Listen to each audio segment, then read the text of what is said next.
Hello everyone, welcome to my channel time to study guys. आज की video में हम डिस्कस करने वाले हैं BA 6 semester paper 2 milestones and new dimensions of Indian education. So guys, इससे पहली वीडियो में हमने विश्व में शैक्षिक प्रौद्योगिकी का विकास कैसे हुआ डिस्कस किया था।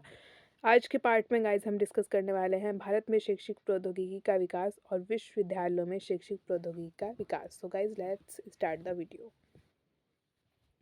भारत में शैक्षिक तकनीकी का विकास, development of educational technology in India.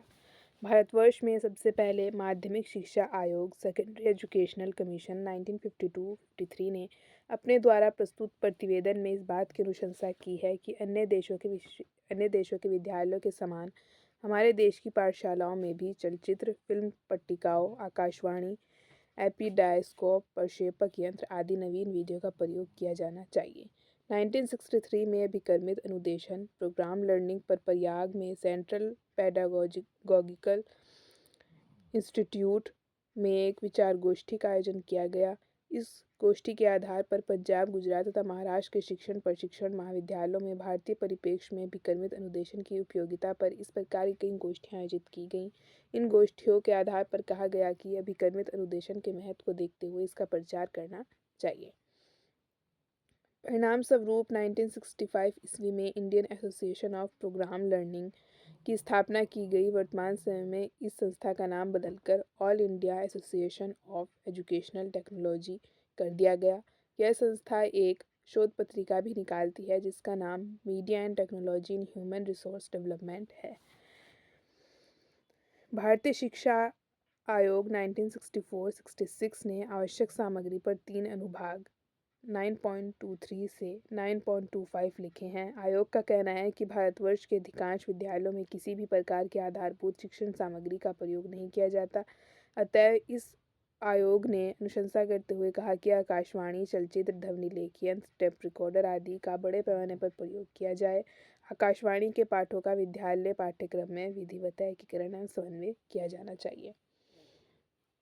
1970 ईस्वी के दशक को शैक्षिक तकनीकी दशक कहा जाए तो कोई अतिशयोक्ति नहीं होगी।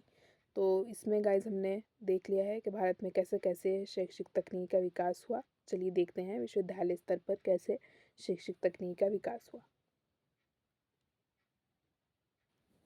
आगे और भी इम्पोर्टेंट चीज़ें हैं, चलिए इसे भी देख लेते हैं। भारत में शैक्षिक तकनीकी के विकास में और पॉइंट्स हैं ये।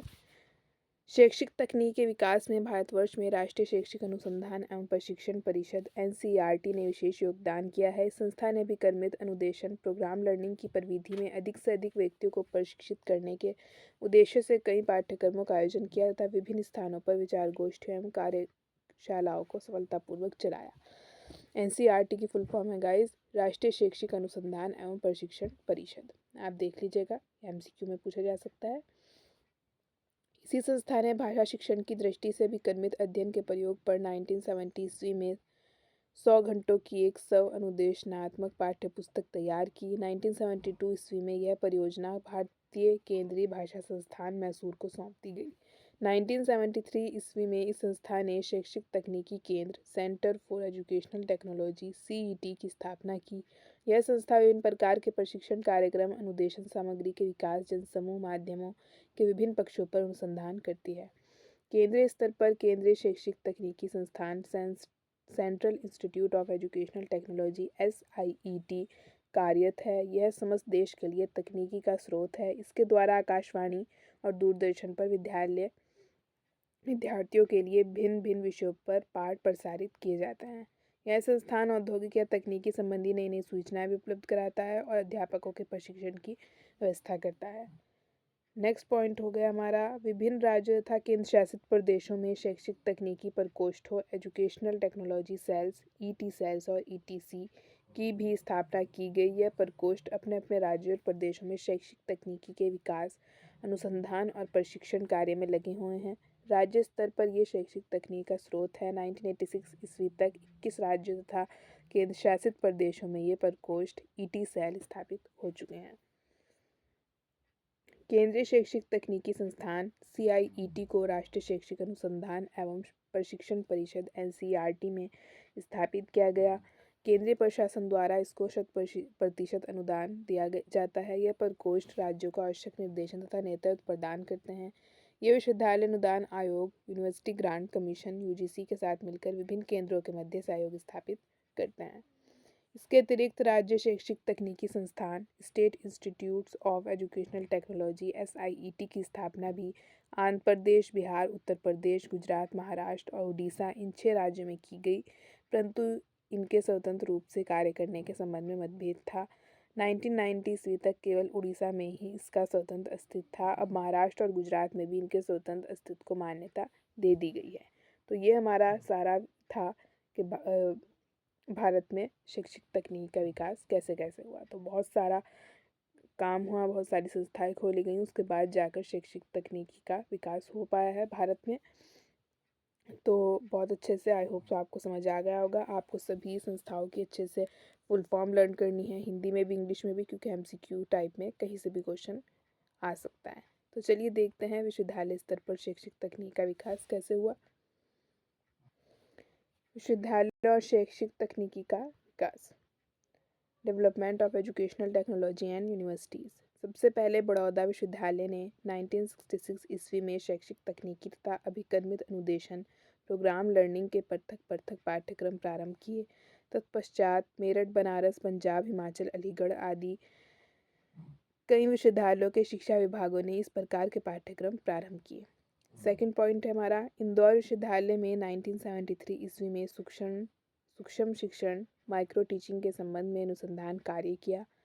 थर्ड पॉइंट है, पंजाब विश्वविद्यालय में 1978 ईस्वी में शैक्षिक तकनीकी में डिप्लोमा कोर्स विकसित किया।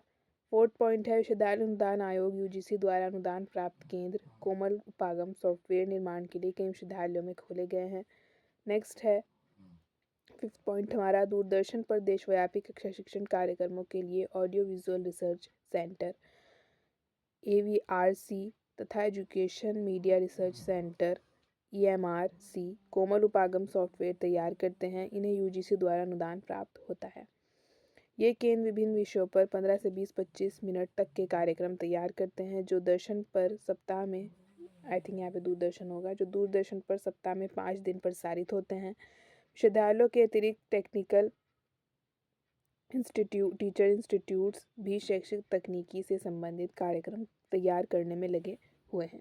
तो ऐसे होगा गाइज हमारा विश्वविद्यालयों में शैक्षिक तकनीक का विकास कैसे हुआ है, थोड़े से पॉइंट में आपको बताया हुआ है। तो गाइज इसी के साथ हमने डिस्कस किया कि विश्व में, भारत में और विश्वविद्यालयों में शैक्षिक तकनीकी का विकास कैसे हुआ। आई होप सो आपको अच्छे से समझ आ गया होगा।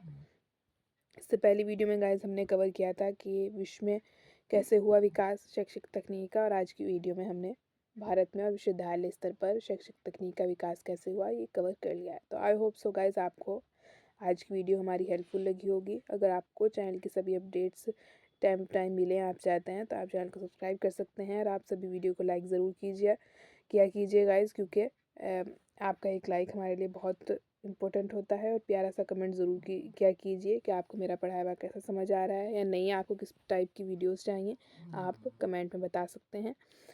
इसी के साथ गाइज हमारा जो ये शैक्षिक तकनीकी वाला टॉपिक था कंप्लीट होता है। BA 6 सेमेस्टर पेपर सेकंड के आगे इम्पोर्टेंट जो टॉपिक है हमारे, उसकी वीडियोज़ में डालती रहूँगी। आप चैनल से जुड़ रहिएगा गाइज। आज के लिए इतना ही। Thanks for watching.